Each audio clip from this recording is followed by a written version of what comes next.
Is there a finer way of spending a Tuesday afternoon with snow gently falling to the ground, kicking back, feet up, watching Roger Moore as Simon Templar in the Saint on, wait for it, a Sony Watchman, in colour as well. Here is actually this one here. This one came around in around about 1986, so you're looking at 32 years old, and it is actually a CRT TV. So it's black and white, but it is different than the others, because most of the others, like these ones here, are all LCD screens, but this one is a tube. It's a cathode ray tube, but rather than having it behind here firing at the screen, it's a flat one, so it's down here firing up this way, and that's the reason the screen is at a slight angle there. So that's that one there. Then after that, we've got this one here. This is a colour Watchman, and this was the first colour one that they did, so this is LCD. And this one came around in 1991, so you're looking at something that's roughly around 27 years old. After that, the Radio Shack here. Now this Radio Shack boombox has a CRT TV in it. It's a black and white one, so obviously this is not a pocket one, but this is still portable because you can power it from batteries. So you can power it from 8 D cells to get that one working. After that, we have this one here. This again is a Sony Watchman, a colour one. Interesting one about this is that this is actually aerial here. So you're supposed to wear it around your neck, and then this works to get the signal into the pocket TV. So this one came around in 1998, so you're looking at around about 20 years ago. And lastly, the newest one is this one here, but it's still old. This is around about 1999, and you're looking at about 19 years old. Right, let's get started. Now unfortunately this one here doesn't work. I can't get any signal into this one, but all the others I will be able to get to work. Now let's show you the setup. So for example, let's say if we were to take the Xbox here. So we've got HDMI coming out of the Xbox, and we need that to work on these TVs here. So you might be thinking, how on earth can we do that? Because the signal here is digital and these things need an analog signal. And secondly, we've got no way of attaching anything into them. So yes, some of them do have where you can plug in an external aerial, but I don't want to use that because I still want them to be portable. Otherwise, it's just the same as having a fixed TV. So what you need to do is, from here, it should be just going straight into a converter to convert it to analog. But because I've got numerous things that I want to test in this video, I'm just putting it into a HDMI switch here. So all this does is, it's got 5 inputs and it's got 1 output. So if you have a look there, the white cable is the output, and then no matter what switch I do, it will go from here to here, or here to here, or this input to that output, etc. So if I was to select this one, then the signal is going to travel down here to the white cable. So that's all that does there. You're not going to need that if you're just using one piece of equipment. So then from there, the output of this, the white cable, goes into the input of this. And this is HDMI to AV. And what this does is it converts the digital signal to an analog composite signal, which is the yellow, white and red. So yellow for the video, and then white and red for left and right audio. Yeah, so that's that one there. You can see the inputs there and the output is there. Don't get it confused with the other ones, because you can get ones with the HDMI as the output and then the composite leads as the input. It has to be this way around because you're converting digital to analog. Now, this is analog, so if, for example, you were to plug it into an old CRT TV with composite, you know, the AV inputs, then it would work. But we want to get it into RF, so that these things can recognise it. So we've put it into a video here, and now we're going to turn the video on, and we've got to put it to AV3, because that's these composite inputs here. So we're going to move this up and down here. You can see it's moving along there, and you can see there A1, A2 and A3. So A3 is the same as AV3. Now from there, we've now got the analog signal going into there, but we need to convert it into RF. And if you have a look at the back of the video player, we do actually have an RF out. And normally you would plug this lead, a lead from here, into your TV, and then you would have the picture in your TV. But remember, we want it on a pocket TV. So what we're going to do is, we want to amplify the signal out, because the signal is already on here. It's just that it's not going to be powerful enough for our pocket TVs to be able to actually get the signal. So what we're doing is we're putting on a very simple booster. So this is just one that I've got here. This is just an aerial booster. Let me turn it on. So it has to be powered from the mains, but you can get, you know, you get these all over the place, the amplifiers, where you have like 1 in and then 3 out or 4 out. It's just one of them. So now I'm going to plug that onto the output there. And then from here, I've just got it plugged into a female to female connector. I had to use numerous different adapters because I didn't actually have one. And then we've just got it go into this flat aerial here. Now it doesn't matter, I'm using this one. You could also use these rabbit ear ones. It makes no difference. And then this will now pump out that RF analog signal so that these pocket TVs can now understand it. Let me show you it working. Now, just before I turn them on, I will warn you that what you're doing here is essentially broadcasting a TV signal. Now, as you've seen when I was out in the garden earlier, the reception is really poor because I've only got a very weak booster boosting it. If you were to put on a really powerful booster, or if you were to, for example, boost the signal again, so if I was to run that instead of straight into the aerial, if I was to put it through another amplifier out, then you see the distance are going to start travelling a lot further. And then it would be illegal because it's unlicensed. It's the same as doing a pirate TV station. So obviously check the rules in your country. I know in my location here that it doesn't work once I get much further than one room away. So it's not going to actually affect any of my neighbours. And secondly, I'm only doing this for the video. I'm not really going to be using this in real life. It's just to see what they look like, just for testing it. If you were going to do something like this, don't do anything stupid and send that signal back up to your aerial on your roof, because then you could be broadcasting it down the road to people if they were to tune into it that might not want to see your particular games or whatever you're putting on there. So just bear that in mind. Different countries will have different rules and regulations on that. I'm not an expert, so if you know what it is in the UK, put it down in the comments. I believe in America it's something like the FCC say that as long as it's within 200 feet. But in the UK, 200 feet, if you lived in a busy area, could still be broadcasting to half the houses on your road. So I'm not too sure what it is, but I know in my house here, it's only going to work literally meters away. Right, okay, so let's turn these on and see what they look like. So we're going to put the aerial up.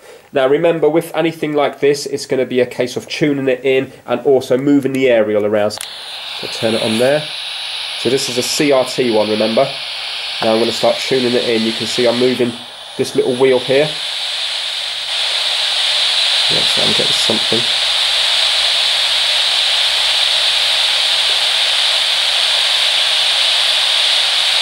Oh. I'm not even sure what input one we're on at the moment.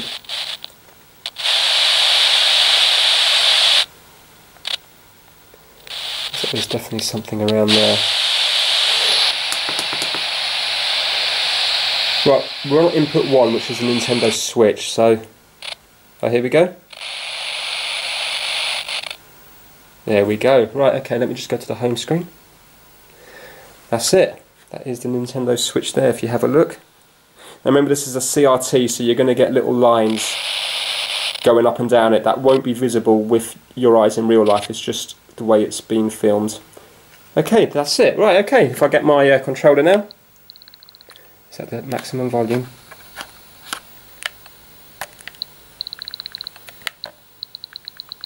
Yeah, there you go. Right, okay, let's get all the other TVs working and the boombox as well, and then we'll play some games and put on a film or something. Right, this will still be on the Nintendo Switch. Let's turn this fella on. So it looks like this is just searching automatically.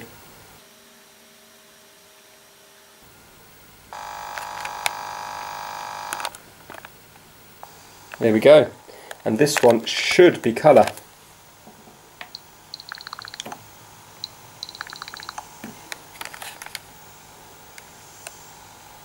Right, it doesn't look great on the home screen off the Nintendo Switch. I think the CRT looks better than that one, quite a bit better. Let's have a look at this one here. You can see the red line scanning through. Oh, there you go, it's picked it up straight away.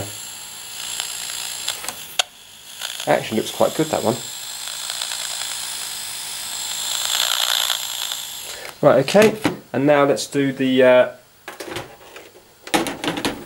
boombox over here. So this is a CRT, this one here.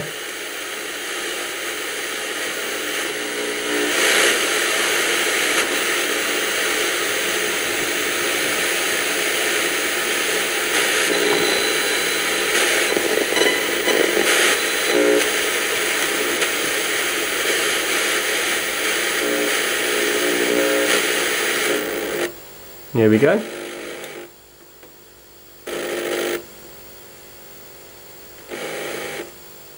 Right, okay.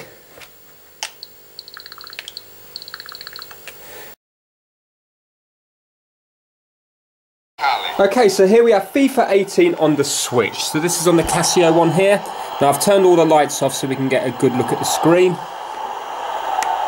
You can just about make out a bit of colour there. Here we have the Sony Watchman, the CRT. And if you look there, it does actually look good on that one.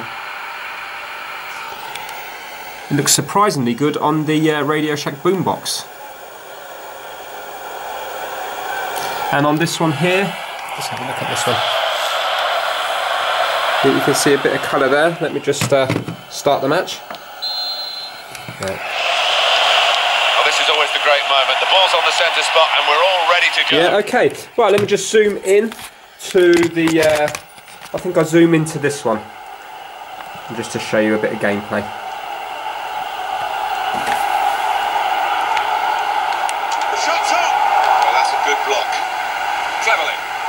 Right, so I'm Watford, which are the slightly darker ones. Obviously this is in black and white. So I'm shooting up towards the right hand side. They've linked up well. He's got his shot off now. Ooh, missed. Very close. Right, okay, so as you can see it does actually look, it looks like you're kind of watching an old football game like the 1966 World Cup when England won.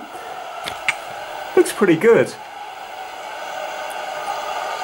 So it would actually be playable on, it wouldn't be playable on the Casio, it probably would be playable. Let's have a look at this one here, see if that's playable.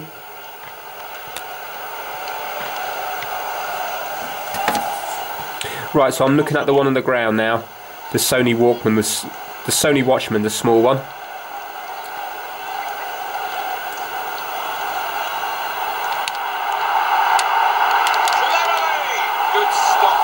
No, do you know what? It wouldn't be playable on that. So with FIFA, because the ball's so small, the only thing you would be able to play it on is the boombox up there. Right, let's go to the Xbox. So we're going to go down to input number 5. And now you can see that the Xbox has come up everywhere.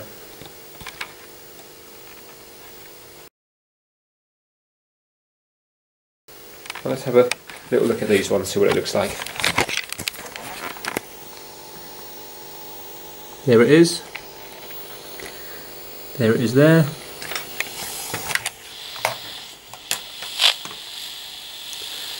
Actually, you can see the colours on that one. Looks pretty good. And that one there. Right, let's see how the Xbox One X copes when it's going through all this RF. So let's go to zoom in on this one here. Let's go to Forza 7. Right, okay, let's see. Now I am just watching the screen here, I'm not cheating and looking at the bigger screen.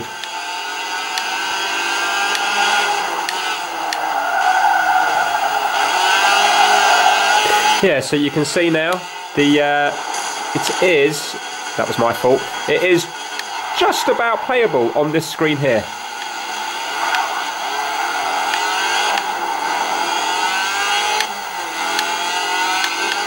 And as a comparison, let's swap it to the Casio one.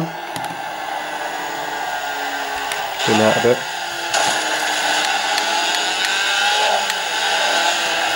And you can see it doesn't matter what I do with the brightness. It just doesn't look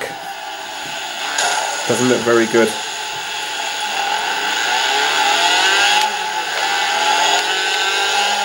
Okay.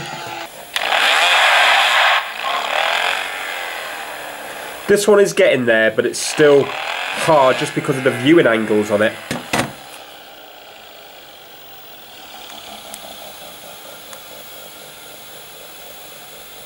There we go, try to make it a bit darker. Yeah, every now and then this looks good, but only when you have it at the right angle. And the one up there, again, out of all of them, because it is bigger, is definitely the most playable.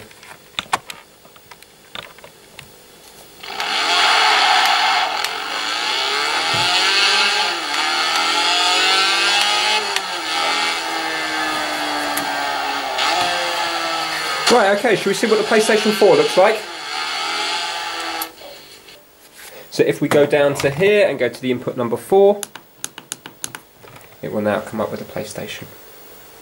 Just have a quick scan at them, see what they look like, and then we'll play one of the games.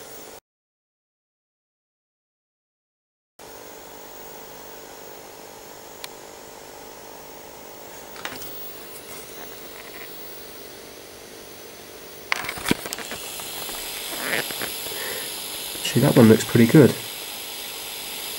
Right, so out of all of them, this one on the PlayStation looks to be pretty good with those particular colours. This one probably, for the size of the screen, looks the best. Let me just show you some of the others.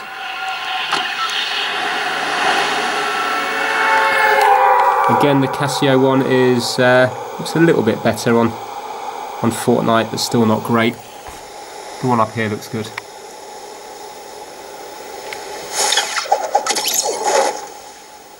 Actually, looks very good. Let's go back to this one.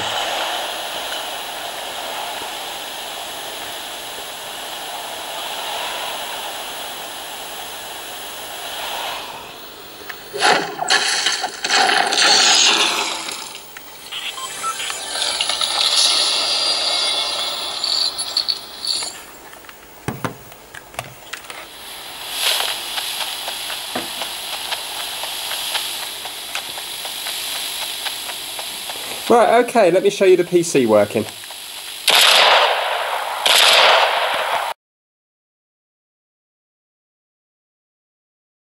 So we go down to the selector switch and we're going to go to number 2, I think it is, yeah, number 2. Right, okay.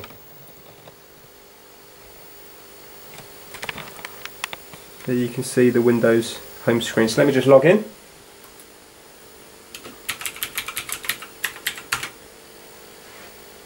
And there's only one game that has to go on this, it has to be Cuphead.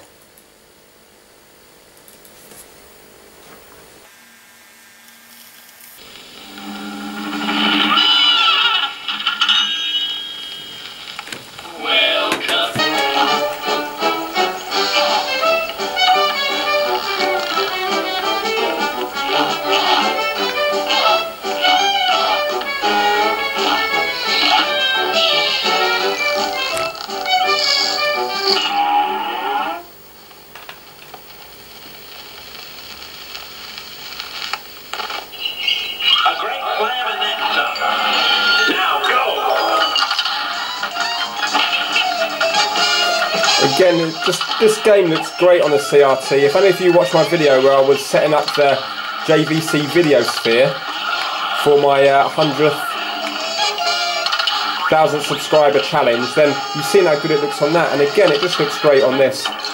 Right, let me just show you on the other ones. I will die as I drop the controller. So that was the boombox you were watching it on. Let's start that again.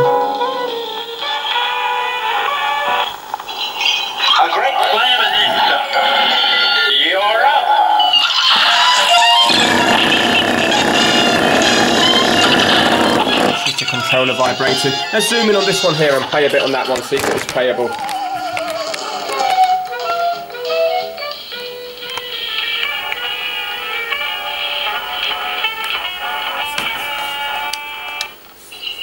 This match will get red hot. It's on.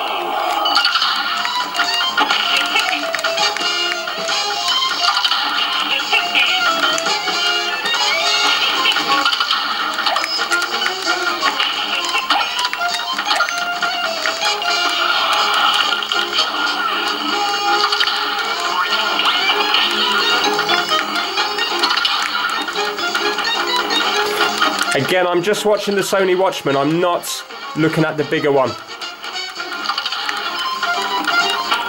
And although it's hard to see the bullets that I'm firing, you can actually make out the bullets from the others.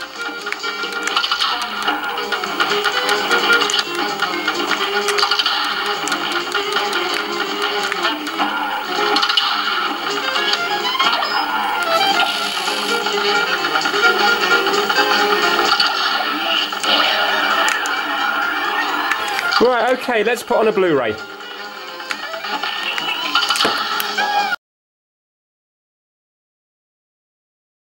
Right, we're going to see what Wallace and Gromit: A Matter of Loaf and Death looks like. So this is an actual Blu-ray.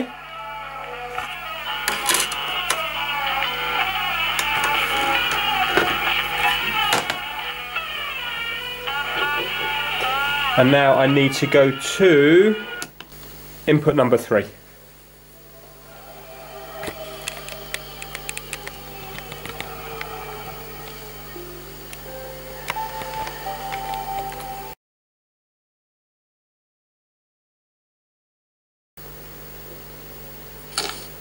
Right, okay.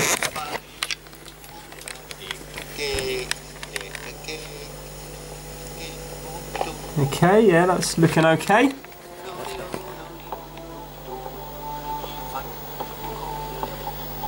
Not really watchable again on the Casio. The Casio's been a real letdown considering that that is the newest one out of all of them. It just shows you that the screen's very cheap. It's just a lack of resolution. So the CRTs are fine, but then when it comes to the others, it's just purely a lack of resolution on there, so a lack of pixels. This one looks okay.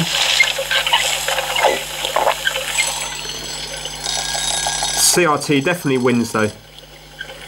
Put down in the comments what do you think. I think the CRT definitely looks the best on them.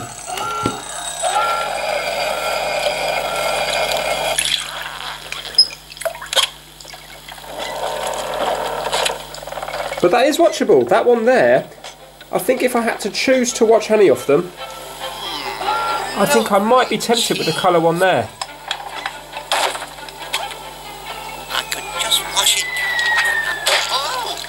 Now, just before I leave you, I'm going to do a quick range test. I'm just going to grab this one here now and see how far we can go before it cuts out. So let's grab the video camera and you'll see that it won't be very far at all. So I've got the aerial there. Let's go for a little walk. Tell you what, let me just take it off pause.